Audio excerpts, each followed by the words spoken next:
तो स्टूडेंट ये एक पेंटागोनल प्रिज्म है जिसका एक्सिस वीपी से परपेंडिकुलर है और इसका एक बेस वीपी में भी रखा हुआ है, दोनों बातें एक ही हैं। वास्तव में आपको 5 साइड दिख रही है पर एक्चुअल में ये 5 रेक्टेंगुलर फेसेस हैं। अगर आप ध्यान से देखें तो हर एक एज जो है एक रेक्टेंगुलर फेस है। तो सामने से देखने पर हमें क्या दिख रहा है? सामने से देखने पर हमें सिर्फ एक पेंटागन दिखाई पड़ता है, ठीक है ना। पर जब हम ऊपर से देखेंगे तो हमें क्या दिखेगा? एक रेक्टेंगल दिखेगा। इसका प्रोजेक्टेड टॉप व्यू क्या दिखेगा? एक रेक्टेंगल। स्टूडेंट ये जो प्रिज्म है इसका आप देखेंगे तो बेस की एक एज ये जो है HP से नीचे HP से पैरेलल है, इस तरीके से रखा हुआ है। A pentagonal prism base 25 mm, axis 45 mm long is resting through its base on VP। अब कोई पेंटागोनल प्रिज्म है जो VP में बेस के सहारे रखा हुआ है। ध्यान रखें ऐसा करते समय उसका एक्सिस VP से परपेंडिकुलर हो जाएगा।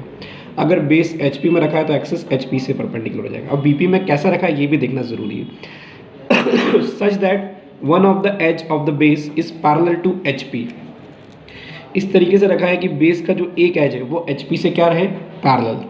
तो स्टूडेंट पेंटागोनल प्रिज्म में बेस के 5 एजेस होते हैं, उसमें से एक कोई सा भी एज HP के पैरेलल रखना है। तो स्टूडेंट कोई पेंटागोनल प्रिज्म का बेस अगर VP में रखा है तो फ्रंट व्यू से हमें पेंटागन दिखेगा। तो हम पेंटागन बनाना शुरू करते हैं। तो पेंटागन की साइड कितनी है? 25 mm। तो मैं 25 mm की एक लाइन खींच लेता हूँ XY के पैरेलल, क्योंकि एक साइड VP के पैरेलल रखना है। 108 एंगल मार्क करते हैं हम लोग। इधर से भी हम 108 एंगल मार्क करेंगे। 25 mm की लाइन बना देंगे 108 पे। इस एंड से भी जो है हम 25 mm का एक लाइन बना देते हैं। राउंडर पे रेडियस 25 mm बेस के बराबर। एक बार राउंडर इधर रखेंगे, एक आर्क लगाएंगे, दूसरी बार राउंडर इधर रखेंगे और पुराने वाले आर्क को इंटरसेक्ट करेंगे। तो हमारा 5वां कॉर्नर आ गया।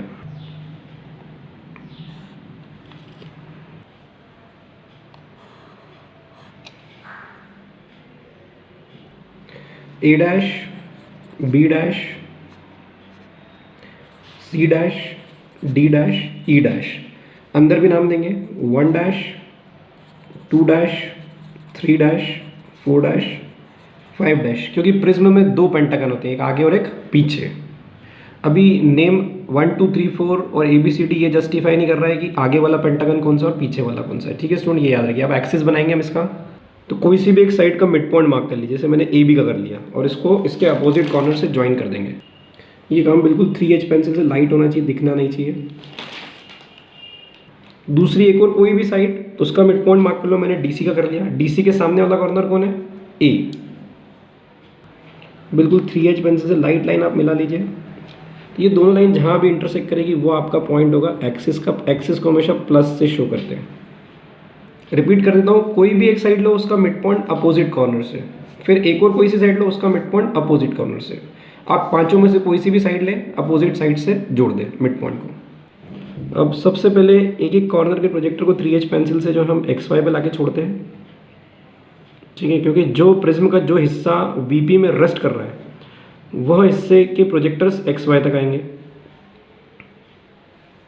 ठीक है। तो पहले तो सारे प्रोजेक्टर XY तक लाके छोड़ा। ये जो D डैश का प्रोजेक्टर है इसको हमने नाम दिया D, ये C के प्रोजेक्टर को हमने C दिया। इसी तरीके से ये E का प्रोजेक्टर E दिया, यह B का है, हमने यहाँ पे B डैश को B दिया और A डैश को A दिया। D डैश को D, C डैश को C, E डैश को E, B डैश को B और A डैश को A। क्योंकि ABCD आपस में जुड़े हैं तो टॉप व्यू में भी ABCD को आपस में ज्वाइन कर देते हैं। ये एक लाइन दिखेगा। जो पेंटागन है ABCD, पीछे वाला पेंटागन जो VP में रेस्ट कर रहा है, जो पेंटागन VP में रेस्ट कर रहा है उसका टॉप व्यू XY पे दिखेगा और वो एक लाइन दिख रहा है। अब हमारा एक्सिस का प्रोजेक्टर लाएंगे तो वो E पर आके रुकेगा और हमें हाइट कितनी थी इस प्रिज्म की, उतनी हाइट की एक लाइन खींचेंगे 4.5। तो 4.5 सेंटीमीटर की एक लाइन खींचते हैं। A से भी 4.5 सेंटीमीटर की एक लाइन खींचेंगे। अब स्टूडेंट कोई इस प्रिज्म को जब ऊपर से देखेगा, यहाँ से जब कोई देखेगा तो उसको ये वाली एज नहीं दिखेगी। सिमिलरली ये नाम है इसका B से 2। इसी तरीके से उसको ये वाली एज भी नहीं दिखेगी, इसका नाम है C से 3। ऊपर से देख रहा है तो ये वाली एज दिखेगी, इसका नाम है E से 5।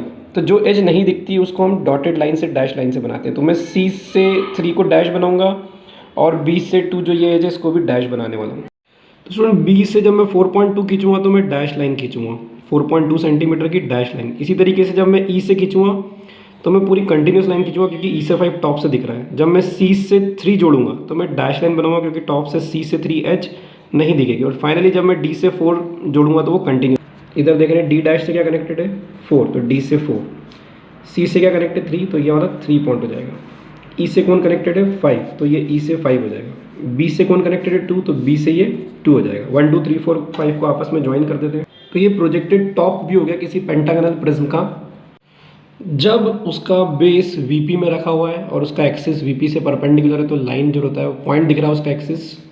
टॉप से ये बी से 2 और सी से 3 नहीं दिखेगा, ठीक है, क्योंकि नीचे की तरफ है। जब कोई यहाँ से इस प्रिज्म को देखेगा तो ये वाली एजेस बी से 2 और सी से 3 नहीं दिखेंगी, ठीक है स्टूडेंट। तो ये फ्रंट व्यू, सामने से पेंटागन दिखेगा, ऊपर से रेक्टेंगल दिखेगा प्रोजेक्टेड व्यू में। Clear student, thank you so much.